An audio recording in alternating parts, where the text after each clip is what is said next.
स्वाध्याय के आनंद में डूबे हुए आप सभी को मेरी जय जिनेन्द्र। अगली पायदान में समय सार नाटक में क्या आएगा, जो हमारा सम्यक दृष्टि का वर्णन चल रहा है ना, सम्यक दृष्टि के गुण और विशेषताएं अभी और बताएंगे। तो ये 31 यानी 31 जो है इसमें वर्ण है, वर्ण, तो इसे 31वां सवैया कहते हैं, 31वां सवैया। तो देखिए इसमें कैसे बताया है। स्वार्थ के साचे पर मारथ के साचे चित, साचे साचे बैन कहे साचे जैन मती है। काहू के विरुद्धि नहीं पर जाए बुद्धि नहीं, आत्म गवेसी न गृहस्थ है न जति है।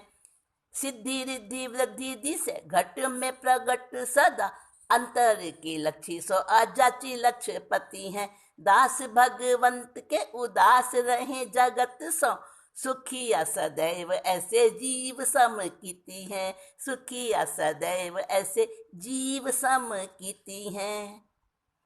समकीति जीव यानी सम्यक दृष्टि जीव, उनकी पहचान बताई है। सम्यक दृष्टि और मिथ्या दृष्टि बाहर से देखने में एक जैसे इंसान लगते हैं, एक जैसे जीव लगते हैं, उनमें कोई अंतर नहीं होता। सम्यक दृष्टिकोण, मिथ्या दृष्टिकोण, इसकी पहचान कुछ बातों से होती है, कुछ गुणों से होती है। तो कुछ ऐसे गुण होते हैं जो क्रिया में दिख जाते हैं, और कुछ ऐसे गुण होते हैं जो कषाय द्वारा, कषाय की मंदता तीव्रता द्वारा स्वभाव में दिखाई देते हैं। अब यहां बताते हैं कि सम्यक दृष्टि जीव जो होगा वो कैसा होगा। स्वार्थ का सच्चा होगा, यानी अपने स्वार्थ में पक्का। अब आप कहोगे सेल्फिश, नहीं नहीं नहीं, वो स्वार्थी नहीं। स्वार्थ यानी स्व यानी अपना, और अर्थ यानी प्रयोजन, आत्मा के प्रयोजन को जो सबसे पहला काम मानता है वह है पक्का स्वार्थी। साधु साध्वी पक्के स्वार्थी होते हैं, परमार्थी तो होते हैं, परमार्थ तो उनसे हो जाता है। जैसे कि अनाज के साथ भूसा बिना उगाए उगता है, वैसे ही साधु साध्वी तो स्वार्थ वाले होते हैं, अपना स्वार्थ साधते हैं आत्मा का, बाहर का स्वार्थ नहीं, आत्मा का। तो जो पक्के स्वार्थी होते हैं, सच्चे स्वार्थी होते हैं, उनसे तो परमार्थ अपने आप सज जाता है। तो यहाँ पे बताया कि स्वार्थ के सच्चे हैं और परमार्थ के भी सच्चे हैं। और आत्म पदार्थ है, आत्म द्रव्य है, आत्म पदार्थ भी है, आत्म वस्तु भी है। तो आत्म पदार्थ जो है वो मतलब 4 प्रकार के पदार्थ बताए हैं जैन धर्म में। पदार्थ के 4 भेद हैं, धर्म, अर्थ, काम और मोक्ष। उनमें से 4 में से मोक्ष पदार्थ जो है वो परम पदार्थ है, सबसे बढ़कर पदार्थ है, श्रेष्ठ पदार्थ है, उत्कृष्ट पदार्थ है। कौन सा? मोक्ष। तो जो मोक्ष नाम के परम पदार्थ को साध लेते हैं वो है सच्चे परमार्थी। तो ऐसा उनका चित्त होता है, ऐसा उनका हृदय होता है, ऐसे उनके आचरण होते हैं, किसके? सम्यक दृष्टि जीव के। और आगे बताते हैं साचे साचे बैन कहे, साचे जैनमती हैं। उनकी जो वाणी निकलती है, जो वचन निकलते हैं ना, वो झूठ नहीं बोलते हैं, सत्य का ही प्रयोग करते हैं अपने जीवन में। और कौन सा सत्य है? जो सत्य है लोक विरुद्ध भी ना हो, किसी को ठेस पहुंचाने वाला भी ना हो, अलग अलग अर्थ वाला भी ना हो, और क्या, हिंसाकारी ना हो। जैसे अंधे को अंधा कह देना है तो सत्य है, झूठ नहीं है, लेकिन उसके दिल पर कितनी चोट लगेगी अगर उसको प्रज्ञा चक्षु कहें, अगर उसको क्या कहें, उसको हम कहें महात्मा जी, तो कितना अच्छा लगेगा, कितना प्रेम से भरा हुआ शब्द है। तो सत्य होने पर भी जो किसी को कष्ट देने वाला ना हो, वही सत्य है। तो सच्चे सच्चे वचन कहते हैं और सच्चे जैनमती हैं। जैनमती का मतलब जैन धर्म को पालन करने वाले। तो जितने भी संसार में जितने भी जैन हैं, जैन धर्म को मानने वाले हैं, तो वो सच्चे हैं कि झूठे हैं? नहीं, एक कसौटी बता दी उसकी, कि जिनका विश्वास जिनेश्वर भगवंतों के वचनों पर अटूट विश्वास है, अटूट श्रद्धा है, वो पक्के जैनी हैं, उसी का आचरण करते हैं। श्रद्धा होगी तो वैसा ही आचरण करेंगे। तो वो है पक्के और सच्चे जैनमती। आगे बताया, किसी के विरुद्ध यानी वैर विरोध नहीं है किसी से उनका। भाई संसार में तो वैर विरोध रहता ही है? तो यहाँ पर मतलब ये कहा कि वो एक तरह से अपना रोल पूरा करना है। जैसे एक कलाकार को रोल दिया जाता है ना, उसका अभिनय करने वाले को, तो वो सचमुच में वैसा थोड़ी ना होता है। तो ये हमें अपनी अपनी ड्यूटीज़ निभाने के लिए जो जो रोल मिले हैं, कोई सीनियर ऑफिसर है, कोई जेल में सुपरिटेंडेंट है, कोई जज है, अब उसको तो कठोर निर्णय लेना ही पड़ेगा ना, पर वो वैर विरोध की दृष्टि से नहीं लेता। उसे वो जो सजा देता है वो वैर विरोध की दृष्टि नहीं होती है, उससे दुश्मनी वाली बात नहीं होती है। तो अंदर से किसी के प्रति विरोध नहीं रखना, उसको कहते हैं किसी के वैर विरोध में नहीं। तो यहाँ पे आया शब्द काहू के विरुद्ध नहीं। ठीक है, काहू माने कोई, किसी के विरुद्ध वैर विरोध वाली भावना नहीं है। और परजाय बुद्धि नहीं। परजाय बुद्धि का मतलब क्या है? परजाय बुद्धि का मतलब शरीर में जिनकी अहम बुद्धि नहीं है, यानी शरीर मेरा है, मैं शरीर ही हूँ, ऐसा नहीं सोचता, क्योंकि भेद विज्ञान हो गया है। इससे पहले सवैये में हमने किया था ना कि भेद विज्ञान जग्योजन के घट, शीतल चित्त भयो जिम चंदन। तो भेद विज्ञान जब घट गया है तो उसे पता है शरीर तो अशुचि का भंडार, पुद्गलों का बना हुआ है, और मेरी आत्मा अमर है, शरीर नष्ट होने वाला है। तो शरीर से मुझे आसक्ति नहीं रखनी, इस शरीर से ही मुझे ज्ञान दर्शन चारित्र की आराधना करनी है, मोक्ष की आराधना करनी है।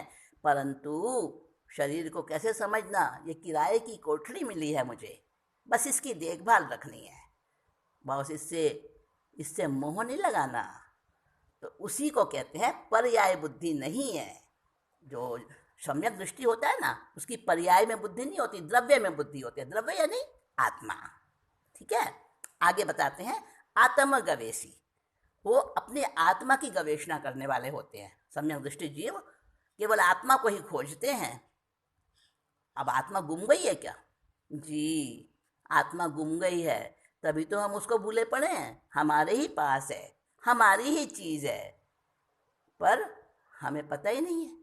तो उसकी खोज करनी पड़ेगी ना। तो आत्मा की खोज करने वाले हैं। आगे कहा न ग्रस्त है न जति है। मतलब वो ग्रस्त में भी नहीं है और संयम में भी नहीं है। क्या मतलब हुआ?